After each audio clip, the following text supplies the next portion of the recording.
Hi, this is Leah Schaefer on behalf of ExpertVillage. Today we're going to learn how to make a healthy vegetarian Lebanese feast. So now we're going to go ahead and combine the ingredients for the Babaghanouj. First thing, we're going to take that plant, which is cooled and most of the liquid has drained from it, in the colander.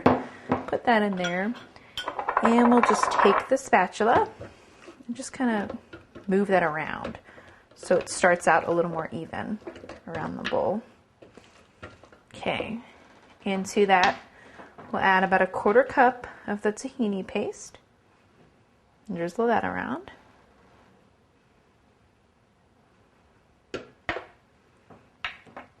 And about a tablespoon of the fresh lemon juice. If we need more at the end, we'll add it, but that should be enough for now. Not quite a tablespoon of the extra virgin olive oil. This is another thing we can add at the end or top, just like we did with the hummus.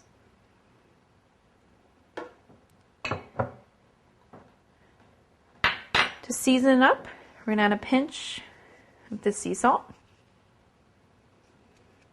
We're going to add a little bit of that cayenne pepper. Remember, if you're going to pour it straight from the container, put it in the lid and then pour it in there so you don't get too much.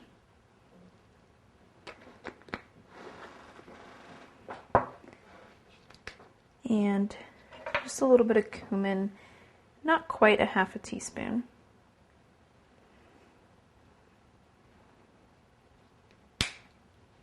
And the cumin is going to give it that really smoky flavor.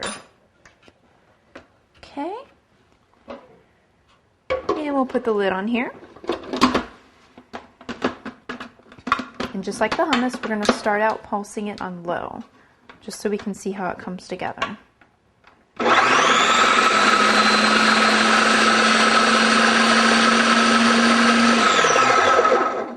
That looks good. Now I'm going to add just a little bit more olive oil to thicken it up.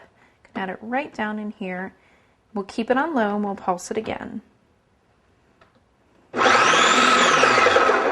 There we go.